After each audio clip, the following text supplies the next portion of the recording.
지난주 국민의힘 대선 캠프가 전국의 교사들에게 교육특보 임명장을 무더기로 발송해서 논란이 일자 사과한 일이 있었습니다. 이 조사 결과 한국교원단체 총연합회 직원이 이 교사들의 개인정보를 유출한 것으로 드러났는데 교사들의 분노는 쉽게 사그라들지 않고 있습니다. 먼저 영상 보시고 이어가겠습니다.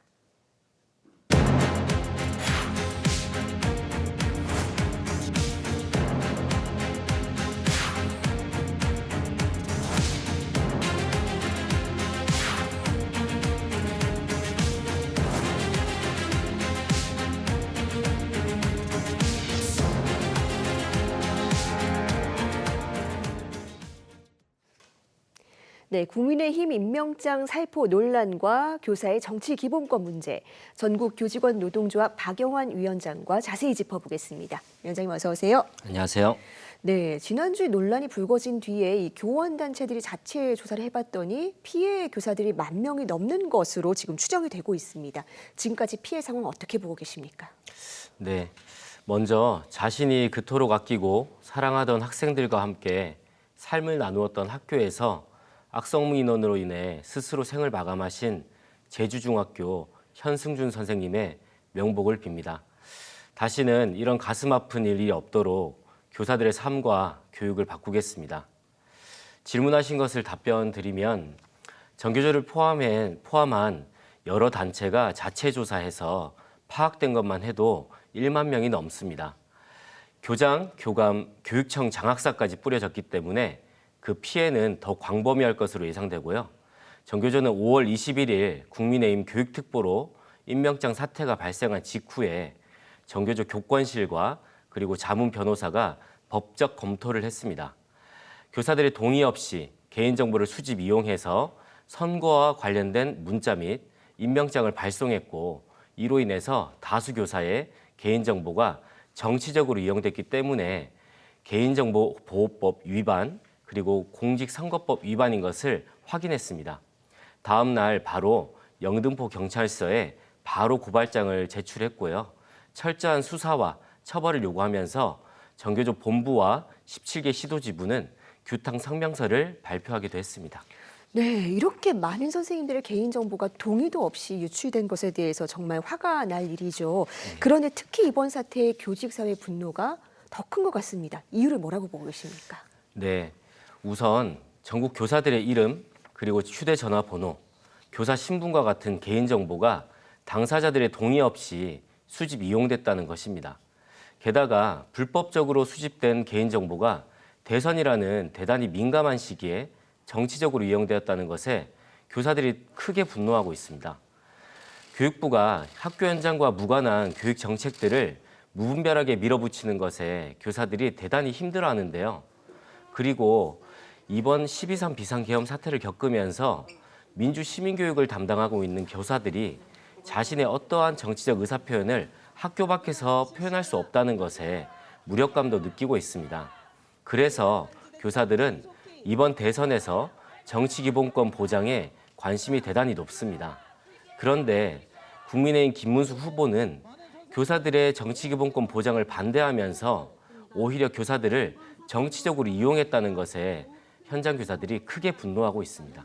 네, 말씀하신 것처럼 이 교사들에 대한 정치적 기본권 제한이 너무나 과도하다라는 지적이 줄곧 있어 왔죠. 근무 시간과 상관없을 때에도 일체 표현의 자유가 없는 것인데 그래서 이번 대선 국면에서 이 교사들의 정치 기본권을 강화하자는 어떤 논의가 활발합니다. 전교조 입장 어떻습니까? 네, 저희는 OECD 수준으로 교원의 정치 기본권을 보장하라는 것이 저희의 입장입니다. 정당 가입, 그리고 후원, 학교 밖 근무 시간 외에 정치적 표현의 자유, 선거인단 참여, 출마 시 휴직, 교원 노조를 통한 정치적 입장 발표 등이 있습니다. 교사들에게 아무런 정치적 권리를 주지 않는 나라는 한국이 전 세계적으로 거의 유일합니다.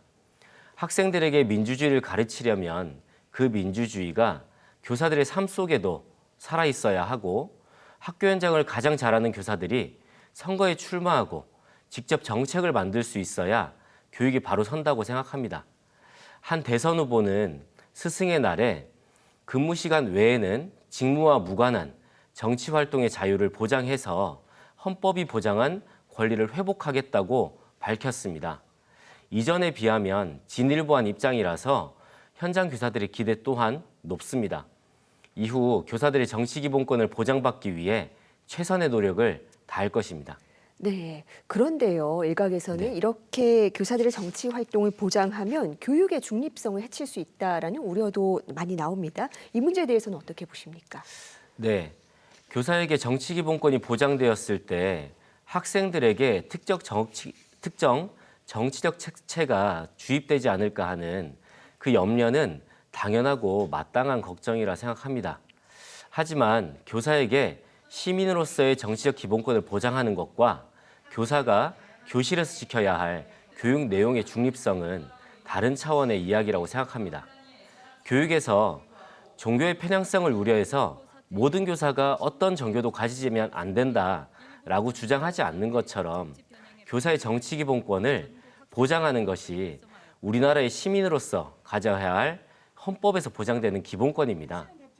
교사의 역할은 국가 교육 과정에 근거해서 민주 시민 교육을 하고 그리고 비판적 사고를 기르도록 하는 것입니다.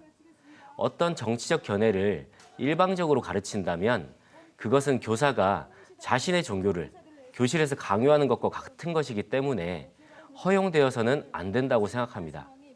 그래서 교사로서 아이들 앞에 설 때는 철저히 중립적인 입장에서 교육해야 한다는 것에 교사들의 이견은 없을 것입니다. 네, 수업 중에 중립적이어야 한다라는데 선생님들의 이견 없다라고 얘기를 해주셨습니다.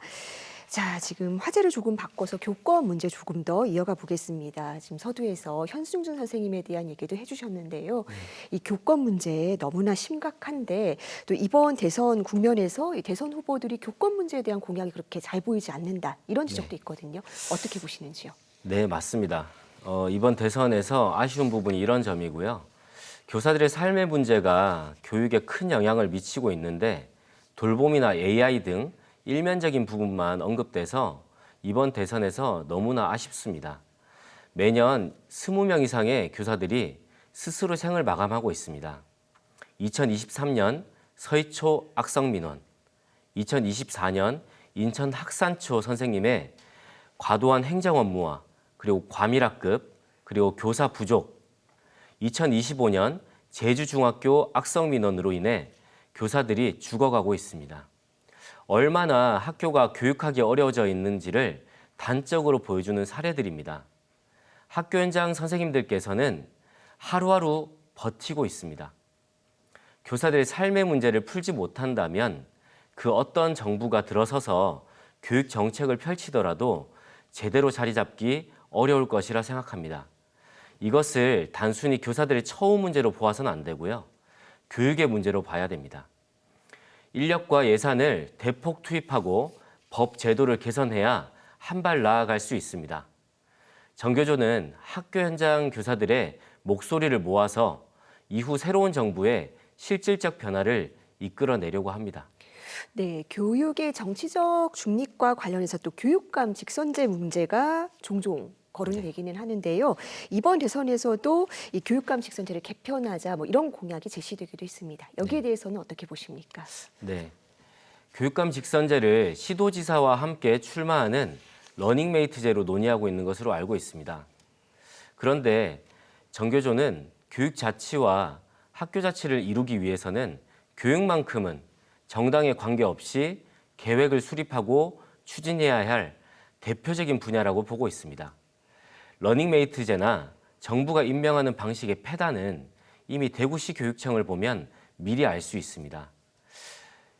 이미 이주호 교육부 장관이 AI 디지털 교과서를 전면 도입하고 논란이 생기자 자율적으로 시행하기로 했습니다.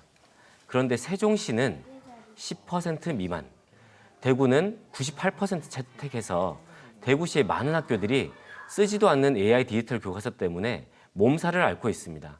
아마 교육감 직선제를 폐지하면 정부와 정당에 대한 충성 경쟁으로 학교 현장이 더 어려워질 것입니다. 국가교육위원회에서 사회적 합의를 통해서 마련된 교육과정을 안정적으로 실현해가고 교사를 교육개혁과 교육 활동의 주체로 세우는 정책이 절실하고 가장 우선되어야 합니다. 네, 교사의 정치적 기본권 문제 교육계에서 오랜 시간 동안 화두였는데요. 이번 논란을 계기로 이 교사의 권리와 교육의 중립성 사이에서 균형을 찾기 위한 그런 제도적 논의가 더욱 깊어졌으면 좋겠습니다. 위원장님, 오늘 말씀 고맙습니다. 네, 감사합니다.